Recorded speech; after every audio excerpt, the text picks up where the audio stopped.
साथियों नमस्कार, मैं हरिश्चंद्र बर्णवाल इस वीडियो में आप सभी का स्वागत करता हूं। दोस्तों, जिन लोगों को लग रहा था कि मोदी सरकार ने पाकिस्तान को इतनी बड़ी जीत होने के बाद भी यूं ही आसानी से छोड़ दिया, उनके लिए आज का वीडियो बड़ा ही महत्वपूर्ण है। दोस्तों, पाकिस्तान को एक साथ 6 नए झटके लगे हैं। अब पुराने झटकों की तो बात ही नहीं कर रहा, मैं ये भी नहीं कहूंगा कि भारत ने पानी रोक दिया या ये कुछ असर होने वाला है, ये सब कुछ नहीं कहूंगा। 6 नए झटके, और ये इतने बड़े झटके हैं दोस्तों, इतने बड़े झटके। इसमें एक आध झटका तो ऐसा है जो सीधे पीएम और डिप्टी पीएम से जुड़ा है। एक तरफ प्रधानमंत्री शहबाज शरीफ पर बेड़ियां डाल दी गई हैं। ये पाकिस्तान उछल रहा था ना कि हम एक संप्रभु राष्ट्र, हम पर हमला कर दिया, हम युद्ध में हैं। लीजिए, बिना युद्ध के ही खेल हो गया। जिन मुद्दों पर दोस्तों मोदी सरकार को घेरने की कोशिश हो रही थी, उन्हीं मुद्दों पर पाकिस्तान के प्रधानमंत्री शहबाज शरीफ और उसके सेना प्रमुख मुनीर पर बेड़ियां डाल दी गई हैं, हथकड़ियां डाल दी गई। आज मैं आपको दिखाऊंगा किस तरीके से पाकिस्तान को शिकंजे में कस लिया गया है, वो कुछ नहीं कर सकता। और दूसरी तरफ उनका डिप्टी पीएम, उसकी तो ऐसी बेइज्जती हुई दोस्तों, ऐसी बेइज्जती, धक्के दे करके। अभी दिखाऊंगा आपको, किसी राष्ट्र की बेइज्जती इससे बड़ी हो नहीं सकती, और वो भी दूसरे देश में। यहां जानते हैं, नकलची बंदर बने पड़े हैं पाकिस्तान के लोग। यहां मोदी जी जाते हैं सेना को उत्साह बढ़ाने के लिए, तो शहबाज शरीफ भी वही करता है। प्रधानमंत्री कुछ करते हैं, शहबाज शरीफ देखा देखी वही करता है। ये बोलते हैं हम एक्ट ऑफ वॉर, तो वो भी बोलता है हम भी एक्ट ऑफ वॉर। ये खुशी मनाते हैं तो वो भी मनाते हैं। अब नया ये है कि भारत सरकार प्रतिनिधि मंडल भेज रही है, उधर उसने भी ऐलान कर दिया है। लेकिन आज बात दोस्तों उन 6 झटकों की, जिससे पाकिस्तान के लिए उभरना आसान नहीं होगा। तो दोस्तों, मैं निवेदन करता हूं कि आप कमेंट के साथ जरूर अपनी बात रखिएगा और ये बताइएगा, क्योंकि मैं आपको पहले भी बता चुका हूं कि इस युद्ध का असर आपको धीरे धीरे और बहुत ही दीर्घकालीन तरीके से दिखेगा, कुछ प्रत्यक्ष रूप से, कुछ अप्रत्यक्ष रूप से। साथ ही दोस्तों, आपसे निवेदन करता हूं कि जैसा मैंने आप सभी से वादा किया था, कविताओं पर, राष्ट्रवादी कविताओं पर HB पोएट्री एक नया चैनल तैयार किया है और उसमें कई राष्ट्रवादी कवियों को बुलाया था दोस्तों। तो पहला वीडियो अपलोड किया है, उसकी एक छोटी सी झलकियां आपको दिखा रहा हूं, देखिए ना।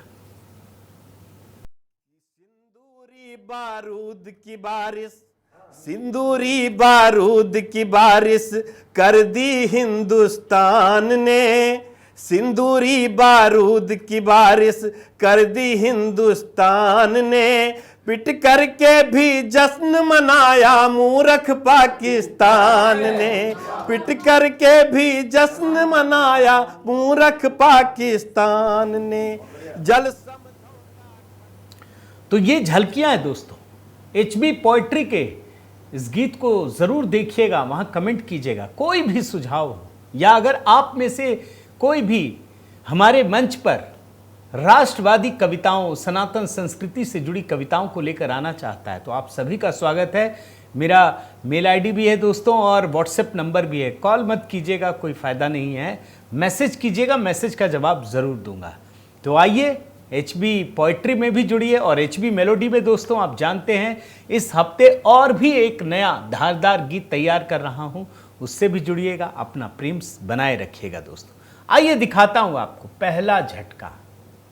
और ये झटका, पाकिस्तान एक राष्ट्र के रूप में इससे बड़ी बेइज्जती दोस्तों हो ही नहीं सकती। अब देखिए, ये नकलची बंदर है, मैंने आपको बताया ना भाई, भारत में बड़े बड़े विदेश मंत्री आ गए इस युद्ध के दौरान, आप जानते हैं। अब पाकिस्तान का जो उप प्रधानमंत्री इशाक डार, वो चीन चला गया। अब और कहीं जा तो सकता नहीं है, उसी की गुलामी करनी है, उसी के पास अपना सब कुछ गिरवी रख दिया। चीन ने भी बड़ा साथ दिया। लेकिन दोस्तों ये गया नहीं, इसमें 2-3 मुद्दे आपके सामने रख देता हूं। चीन ने उसे बुलाया, तलब किया उसके प्रधानमंत्री को, डिप्टी पीएम को, और ये जानना चाहा कि हमारी इतनी बेइज्जती तुमने क्यों की। और इसीलिए दोस्तों जब पाकिस्तान का डिप्टी पीएम इशाक डार, जो विदेश मंत्री भी है, वो जब पहुंचा तो आप ये जानकर हैरान हो जाएंगे कि उसे एयरपोर्ट पहुंचने से लेकर ही बेइज्जत करना शुरू किया गया। एयरपोर्ट पर कोई भी मंत्री नहीं था, कोई नहीं था, ना लाल कालीन बिछाया गया, सिर्फ कुछ अधिकारी। और तो और दोस्तों, बड़ा इससे बड़ी शर्मिंदगी, जिससे बोलते हैं ना चुल्लू भर पानी में डूब मरना, इनके लिए स्थिति थी। कोई कार तक नहीं थी दोस्तों। अरे पाकिस्तान का डिप्टी पीएम आया है, बैठने के लिए कार नहीं। जैसे हम लोग एयरपोर्ट में जाते हैं ना, हम सब एक वैन चलती है, वैन में बैठ के जाते हैं, वैसे ही इसके लिए एक वैन या बस जो भी कहिए, ये था वहां पर। इतनी और घोर बेइज्जती।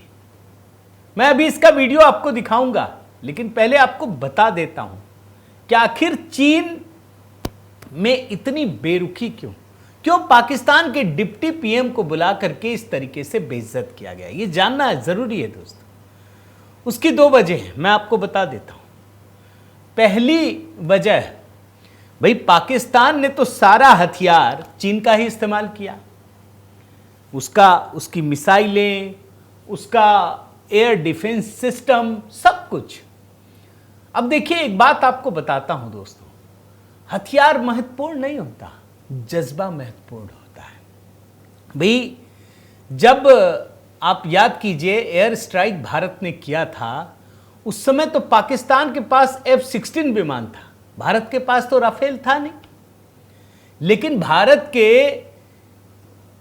एयरफोर्स के जो पायलट हैं, उन्होंने दिलेरी दिखाते हुए कितना बड़ा हमला किया। अब यहां पर चीन ये कह रहा है कि मेरे हथियार तो बड़े उन्नत थे भाई, मेरा एयर डिफेंस तो बहुत अच्छा था, तुमने उसको बेइज्जत किया, हमें तुम सब तरह से नाकाम रहे, तुम कुछ भी नहीं कर पाए।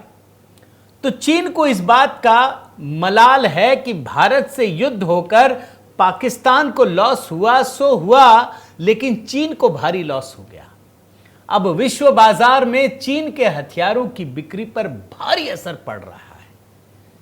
तो पहला तो यह है घुड़की देने की, और दूसरी वजह कि पाकिस्तान को क्यों बेइज्जत किया गया उसके बारे में बता रहा हूं। दूसरी सबसे बड़ी वजह यह है दोस्तों कि इस युद्ध में आपने देखा होगा कि अमेरिका का राष्ट्रपति डोनाल्ड ट्रंप कुछ ज्यादा ही भारत के प्रति, मतलब अपनी जो दिल्लगी है ना, या बेरुखी दिखा रहा है, और पाकिस्तान के लिए कुछ ज्यादा ही दिल लगी। अब ये चीन को पसंद नहीं आ रहा कि भाई हम तुम्हारे लिए सब कुछ करते हैं, तुम जाकर अमेरिका की गोद में बैठे जा रहे हो, हम तुम्हें पैसा देते हैं, हम तुम्हें हथियार देते हैं, हम तुम्हें रणनीतिक सुरक्षा देते हैं, और तुम अमेरिका कह रहे हो। तो ये 2 बड़ी वजह है दोस्तों। और कैसे बेइज्जत किया गया, ये पहला पॉइंट बता रहा हूं, अभी भी पहला झटका। आप वीडियो दिखाता हूं, आप देखिए कि किस तरीके से इनको बेइज्जत किया गया। पहले एक बार पूरा वीडियो देखिए आप।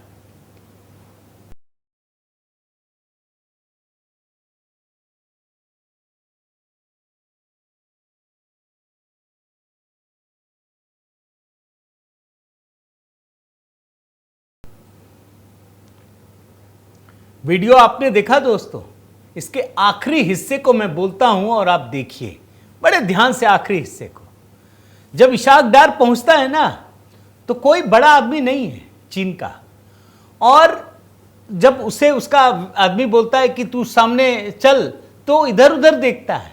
इशाक डार को लगता है यार ये तो सामान्य लोगों के लिए बैन है, मैं तो डिप्टी पीएम हूं, पाकिस्तान का दूसरा सबसे बड़ा आदमी, मेरे लिए बस में जाने की व्यवस्था। वो इधर उधर देखता है कि शायद कहीं कार खड़ी हो, कुछ नहीं होता।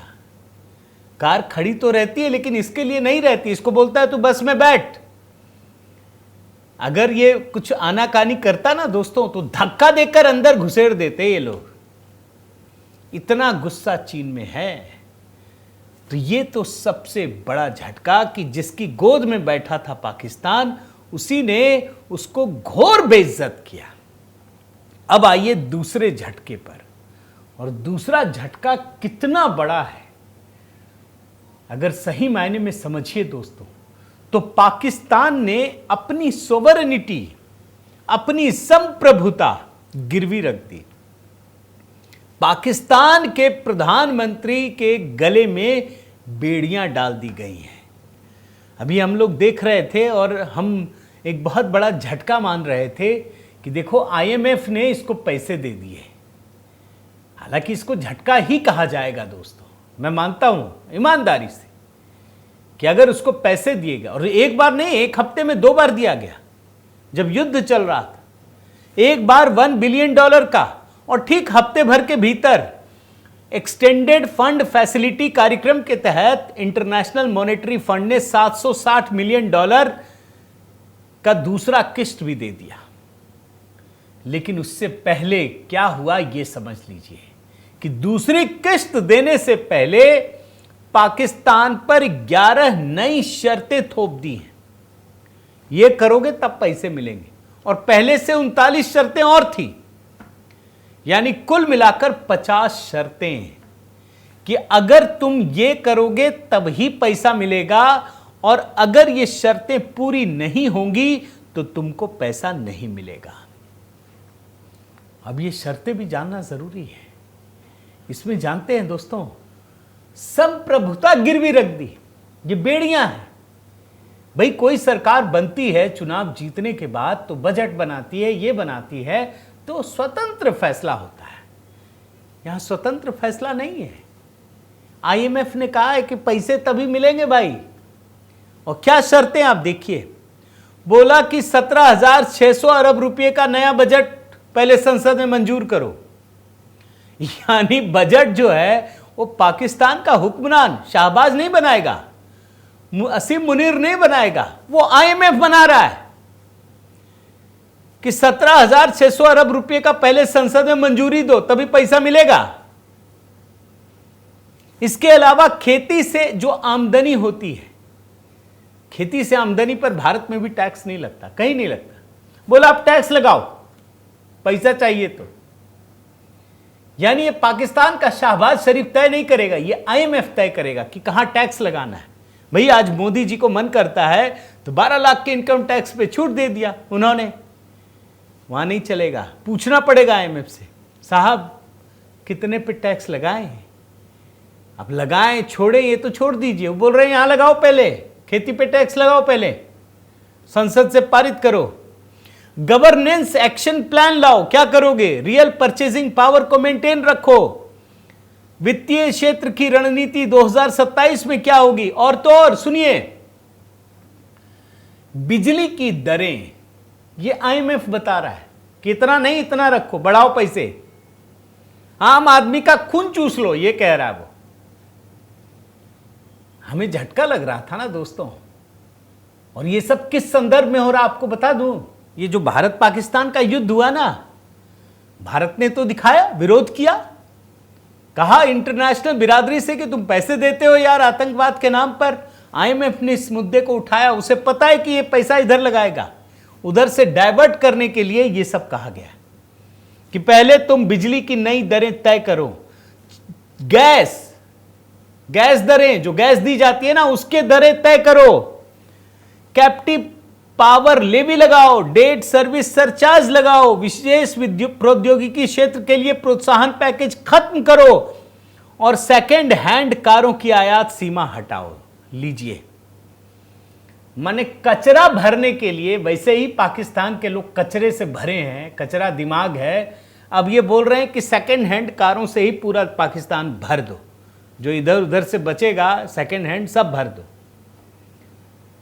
तो अब आप सोचिए दोस्तों बड़े गंभीरता से कि भारत पाकिस्तान युद्ध में अगर IMF ने पैसा दिया तो पाकिस्तान के प्रधानमंत्री और असीम मुनीर पर यह बेड़ियां है या नहीं है? क्या एक संप्रभु राष्ट्र की अस्मिता खत्म नहीं हो रही है? तभी मैंने कहा था कि आप ठहरिए, कुछ दिन रुकिए, और मैं अभी और कह रहा हूं, और रुकिए, अभी तो और फजीहत होनी बाकी है, अभी तो और बेइज्जत होना है।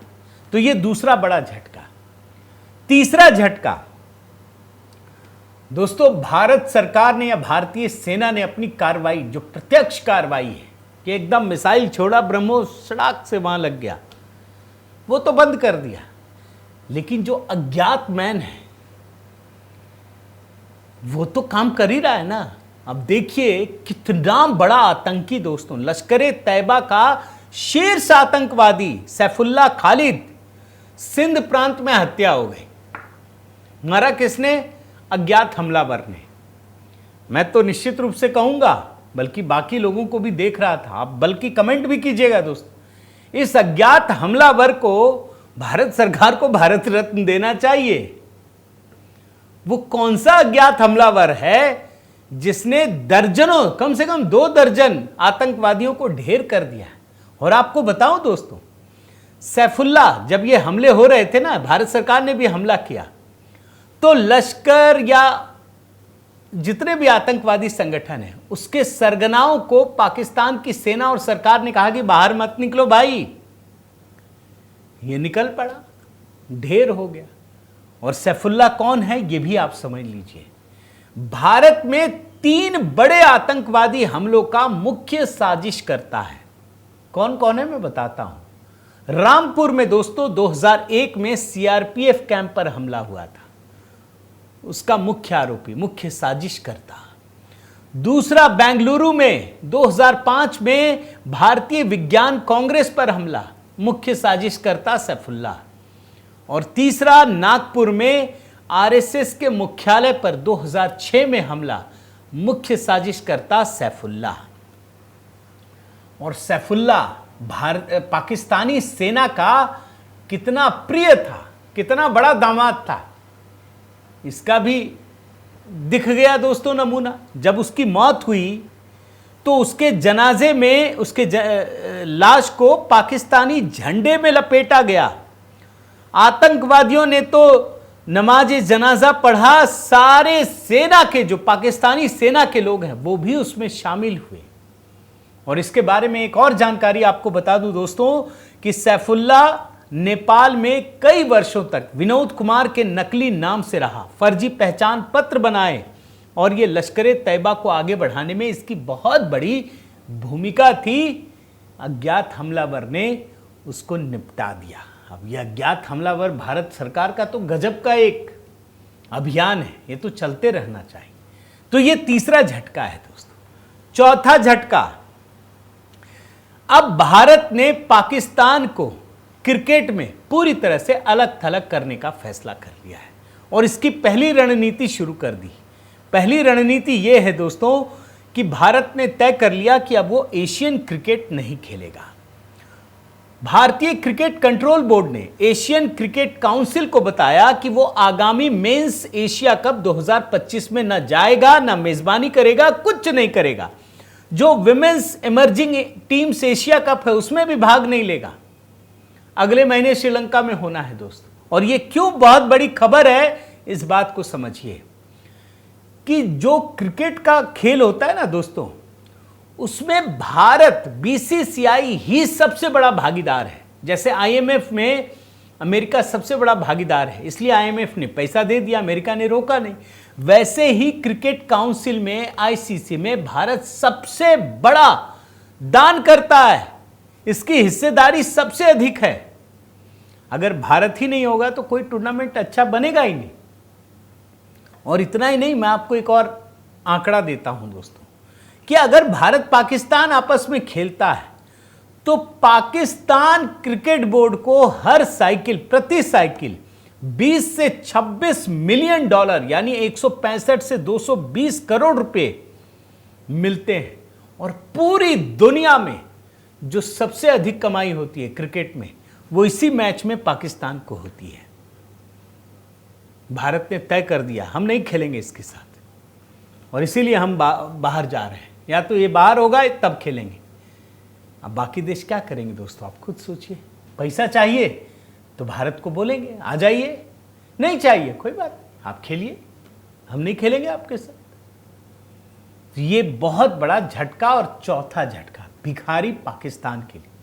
पांचवा झटका दोस्तों, पानी के लिए अब और तरसने वाला है। अब इस बार भारत से नहीं, अब अफगानिस्तान से। आपको मैंने बताया दोस्तों कि भारत के विदेश मंत्री ने पहली बार अफगानिस्तान के जो तालिबान का विदेश मंत्री है उससे बात की। वो वैसे भी लालायित थे। अब भारत सरकार, अब जानते हैं कि अफगानिस्तान में जितने भी बड़े विकास कार्य हुए वो भारत सरकार ने ही किए हैं। आज के ज़माने से नहीं, ये तो कांग्रेस के ज़माने से होते हैं। ये खामखा उछल रहे थे पाकिस्तान के लोग कि तालिबान आ गया, तालिबान आ गया। वही तालिबान आपको रगड़ रहा है। अब क्या फैसला हुआ है दोस्तों, मैं आपको बताता हूं। अफगानिस्तान में 2 बांध हैं, शहतूत बांध परियोजना काबुल नदी पर और कुनर नदी पर एक बांध बनना है। और इसमें अगर बांध बन गया तो आप यकीन मानिए जो पानी अफगानिस्तान से होते हुए पाकिस्तान में बहता है उस पर भी कंट्रोल हो जाएगा। तो यानी इधर से भारत रोकेगा पानी और उधर से अफगानिस्तान रोकेगा। तो ये एक बहुत बड़ा झटका है। इसका असर पाकिस्तान को अगले 2-3 सालों में दिखने लगेगा। जब चाहेगा वाकई में नल दोनों तरफ से बंद होगा और पाकिस्तान करना शुरू कर देगा, पानी ही नहीं मिलेगा। एक और झटका बता देता हूं दोस्तों, छठा झटका, भारत से सस्ती दवाएं जाती है दोस्तों पाकिस्तान। आपने देखा होगा कि पाकिस्तान के लोगों को अगर बड़े इलाज करने, और बड़ा आदमी है, अमीर आदमी है, तो वो दुनिया में कहीं नहीं जाता, भारत आता है, क्योंकि उसको पता है भारत में सस्ता, सुविधा और सबसे बेहतरीन इलाज है। इसी प्रकार दवाइयां भारत से जाती हैं। भारत सरकार ने बैन कर दिया। पाकिस्तान में दवाइयों के लिए हाहाकार मच गया। अब उसने क्या किया आप जानते हैं, वो दूसरे रूट से मंगाने लगा, जैसे सऊदी अरब से या अरब देशों से जाने लगा। इंदौर के लोगों को, इंदौर में समझिए sugar, BP, thyroid, heart, cancer, इसकी जो बेसिक दवाइयां हैं ना, वो भारत में इंदौर से जाती हैं। इंदौर के कारोबारियों को पता चल गया 25 करोड़ की दवाएं जानी थी, रोक दिया गया। हम नहीं भेजेंगे, हम पूरी दुनिया में कहीं भी भेज देंगे लेकिन पाकिस्तान नहीं भेजेंगे। तो पाकिस्तान को ये बहुत बड़ी मुसीबत आने वाली है, इसका तुरंत असर पड़ेगा। और इसके अलावा दोस्तों ये तो 6 महीने नए हैं, बाकी मैं दिखा चुका हूं कि कैसे भारत में बैठे पाकिस्तानी जासूसों पर शिकंजा कसा जा रहा है। एक के बाद एक कई गिरफ्तारी हो चुकी है, ज्योति मल्होत्रा। इसके अलावा दोस्तों डिप्लोमेटिक स्ट्राइक, जिसमें भारत के ऑल पार्टी डेलीगेशन के लोग अब विदेश जाने वाले हैं। तो ये सब तो बता चुका हूं, 6 एकदम नए दोस्तों, और ये 6 के 6 ऐसे हैं जिससे पाकिस्तान की हालत इस समय बेहद खराब है। और इसका नतीजा ये है कि अब पाकिस्तान के हुक्मरान चाहते हैं कि मोदी जी से एक बार बात हो जाए। भारत सरकार बात करने को तैयार नहीं है, पहले भी नहीं थी, अब भी नहीं है। लेकिन पाकिस्तान के लिए एक बड़ा सबक है दोस्तों, मैं एकदम स्पष्ट कह रहा हूं। अब अगर तुमने कोई भी, अब तो पाकिस्तान के लिए उल्टा हो गया।